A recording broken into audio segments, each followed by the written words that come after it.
Hi friends, welcome back to Sajida's creation. ഇന്ന് ഞാൻ ഈ ചുരിദാറിൻ്റെ നെക്ക് എങ്ങനെ സിമ്പിളായിട്ട് ഡിസൈൻ ചെയ്തെടുക്കാമെന്നാണ് കാണിക്കുന്നത്. ഈ ഒരു ചുരിദാർ സ്റ്റിച്ച് ചെയ്യുമ്പോൾ എനിക്ക് വീഡിയോ എടുക്കാൻ പറ്റിയിട്ടില്ല, അപ്പോൾ അതിൻ്റെ ഒരു ഡെമോ ആയിട്ട് വേറൊരു ക്ലോത്തിലാണ് ഞാൻ ചെയ്ത് കാണിക്കുന്നത്. സാധാരണ മെഷീനിൽ നമുക്കിത് ചെയ്തെടുക്കാം. അത് നമുക്ക് സ്ട്രെയിറ്റ് ലൈനിൽ മാത്രമേ ചെയ്യാൻ പറ്റൂ. അത് നമുക്ക് ഇഷ്ടമുള്ള ഡിസൈനിൽ ക്രോസ് ആയിട്ടോ അല്ലെങ്കിൽ സ്ക്വയർ ആയിട്ടോ ഒക്കെ ചെയ്തെടുത്ത് നമുക്ക് ഫിനിഷ് ചെയ്യാൻ പറ്റും.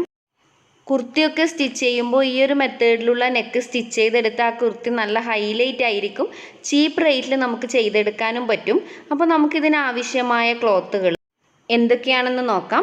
ഇതുപോലെ നമുക്ക് ഡിസൈൻ ചെയ്യേണ്ട മെയിൻ ക്ലോത്തും അതുപോലെ ഒരു പ്ലെയിൻ ക്ലോത്തുമാണ് വേണ്ടത്.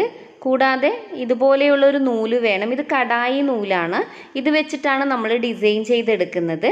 അതുപോലെ പ്ലെയിൻ നൂലും വേണം. ഒരു സ്കെയില്, ചോക്ക്, സിസർ, അത് കൂടാതെ നമുക്ക് ക്യാൻവാസ് കൂടി ഇതിനാവശ്യമാണ്. ഞാനിവിടെ ഒരു ക്ലോത്ത് കട്ട് ചെയ്തെടുത്തിട്ടുണ്ട്. സാധാരണ നമ്മൾ സൈഡ് ഓപ്പൺ ടോപ്പ് എങ്ങനെയാണോ സ്റ്റിച്ച് ചെയ്യുന്നത് ആ ഒരു മെത്തേഡിലാണ് ഇത് കട്ട് ചെയ്തിട്ടുള്ളത്. ഇതിൻ്റെ നെക്ക് ഞാനിവിടെ മാർക്ക് ചെയ്തിട്ടുണ്ട്. അത് കട്ട് ചെയ്തെടുക്കുകയൊന്നും ചെയ്തിട്ടില്ല. ഇവിടെയാണ് ഞാൻ ആ ക്ലോത്ത് ഡിസൈൻ ചെയ്ത് സ്റ്റിച്ച് ചെയ്തെടുക്കാൻ പോകുന്നത്. അപ്പോൾ നമുക്കിതെങ്ങനെ ചെയ്തെടുക്കാൻ നോക്കാം. ഞാനിപ്പോൾ നിങ്ങൾക്ക് മനസ്സിലാവാൻ വേണ്ടി അളവ് കാണിച്ചു തരാം. ഏതാണ്ട് ഒരു 13 ഇഞ്ച് നമ്മുടെ ഷേപ്പ് വരുന്ന ആ ഒരു അളവ് വരെയുള്ള നീളത്തിലാണ് ഞാനിപ്പോൾ ഈ പീസ് വെച്ച് കൊടുക്കുന്നത്. അതുകൂടാതെ നമുക്ക് വീതി നോക്കാം. വീതി ഇപ്പോൾ നെക്കിന് 6 ഇഞ്ച് വീതിയുണ്ട്. അപ്പോൾ നമ്മൾ ഏതാണ്ട് ഒരു 10 ഇഞ്ച്, അതായത് 2 ഇഞ്ച് രണ്ട് വശത്തും വരുന്ന വിധത്തിൽ ഒരു 10 ഇഞ്ച് വീതിക്കാണ് ഞാനിപ്പോൾ ക്യാൻവാസ് കട്ട് ചെയ്തെടുക്കുന്നത്. ക്യാൻവാസ് കട്ട് ചെയ്തെടുത്ത് അര ഇഞ്ച് 3 ഭാഗത്തും സ്റ്റിച്ചിങ് പോവും. പക്ഷെ എന്നിരുന്നാലും നല്ല ഫിനിഷിങ്ങിലുണ്ടാവും. അപ്പോൾ നമുക്ക് ക്യാൻവാസ് ഇപ്പോൾ 10 ഇഞ്ച് വീതിക്കും അതുപോലെ തന്നെ 13 ഇഞ്ച് നീളത്തിലും കട്ട് ചെയ്തെടുത്തിട്ടുണ്ട്. അപ്പോൾ അതേ അളവിൽ തന്നെ ഒരു ക്ലോത്ത് കൂടി നമുക്ക് കട്ട് ചെയ്തെടുക്കാം. നമ്മുടെ പ്ലെയിൻ ക്ലോത്ത് നമ്മൾ അതേ അളവിൽ കട്ട് ചെയ്തെടുത്തു. അപ്പോൾ ആ ക്ലോത്ത് നമ്മൾ ക്യാൻവാസിൻ്റെ മുകളിൽ വെച്ചിട്ടൊന്ന് അയൺ ചെയ്തെടുക്കാം. കണ്ടോ, ഇപ്പോൾ നമ്മൾ അയൺ ചെയ്തെടുത്തു. ഇനി നമുക്ക് ചെയ്യേണ്ടത് ഈ ക്ലോത്തിൻ്റെ നല്ല വശം, അതായത് നമ്മൾ ക്യാൻവാസ് വെച്ച ക്ലോത്തിൻ്റെ നല്ല വശത്തല്ല, അതിൻ്റെ ക്യാൻവാസ് ഒട്ടിച്ച ഭാഗത്ത് 1 ഇഞ്ച് വിട്ടിട്ട് മാർക്ക് ചെയ്ത് കൊടുക്കാം. നിങ്ങൾക്ക് അടുത്തടുത്ത് വേണമെങ്കിൽ ഒരു അര ഇഞ്ച് വിട്ടിട്ട് മാർക്ക് ചെയ്ത് കൊടുക്കാം കേട്ടോ. ഇപ്പോൾ ഞാൻ 1 ഇഞ്ച് വിട്ടിട്ടാണ് മാർക്ക് ചെയ്ത് കൊടുക്കുന്നത്. ഇങ്ങനെ മുഴുവനായിട്ട് മാർക്ക് കൊടുത്തതിന് ശേഷം നമുക്കിത് താഴേക്ക് ഒരു സ്ട്രൈറ്റ് ലൈൻ വരച്ചു കൊടുക്കാം. നമ്മളിപ്പോൾ ഓരോ ഇഞ്ച് വിട്ടിട്ട് നമുക്ക് ഓരോ ലൈൻ വരച്ചു കൊടുക്കാം. കണ്ടോ, ഇപ്പോൾ നമ്മളിത് മുഴുവനായിട്ടും വരച്ചെടുത്തിട്ടുണ്ട്. ഇനി ഇതിലൂടെയാണ് നമ്മൾ സ്റ്റിച്ച് ചെയ്തെടുക്കാൻ പോകുന്നത്. അതിന് വേണ്ടിയിട്ട് നമ്മൾ യൂസ് ചെയ്യുന്നത് ഇതുപോലുള്ളൊരു നൂലാണ്.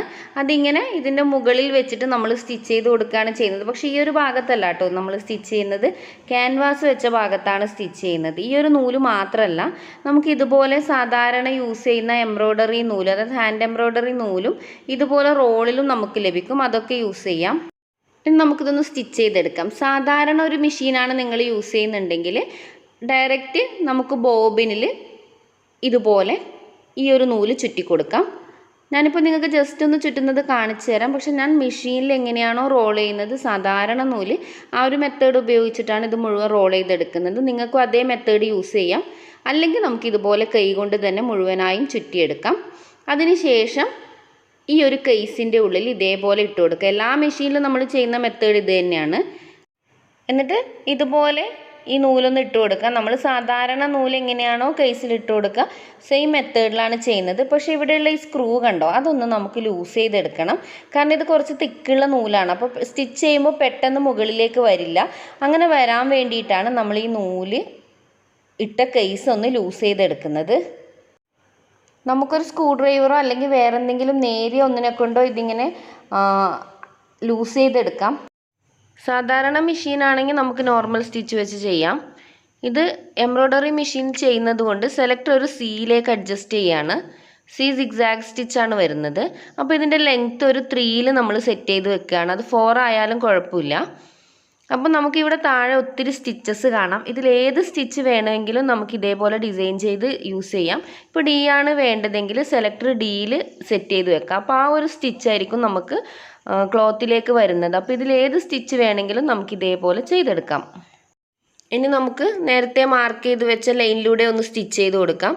നമ്മൾ സെലക്ടറൊക്കെ അഡ്ജസ്റ്റ് ചെയ്തതുകൊണ്ട് ജസ്റ്റ് ഒന്ന് സ്റ്റിച്ച് ചെയ്ത് കൊടുത്താൽ മതി. ഓൾറെഡി അവിടെ ഡിസൈൻ വരുന്നതാണ്. അപ്പോൾ നമുക്കൊന്ന് സ്റ്റിച്ച് ചെയ്തെടുക്കാം. സിഗ്സാഗ് സ്റ്റിച്ചാണ് ഞാനിപ്പോൾ ഇവിടെ ചെയ്യുന്നത്. കണ്ടോ, നമ്മൾ ക്യാൻവാസ് വെച്ച ഭാഗത്താണ് സ്റ്റിച്ച് ചെയ്യുന്നത്. അപ്പോൾ നമ്മൾ സ്റ്റിച്ച് ചെയ്യുന്ന സമയത്ത് താഴ്വശത്ത് ബോബിനിലുള്ള നൂല് താഴെ ഡിസൈനായിട്ട് വരും. കണ്ടോ, നമ്മൾ ഇതേപോലെ 3 സ്റ്റിച്ച് ചെയ്തെടുത്തിട്ടുണ്ട്. കണ്ടോ, ഒരു സിഗ്സാഗ് സ്റ്റിച്ച് നല്ല ഡിസൈനായിട്ട് വന്നിട്ടുണ്ട്. ഇതേ ഒരു മെത്തേഡിൽ നമുക്ക് ആ മാർക്ക് ചെയ്ത പോയിന്റ് മുഴുവനും സ്റ്റിച്ച് ചെയ്തെടുക്കാം.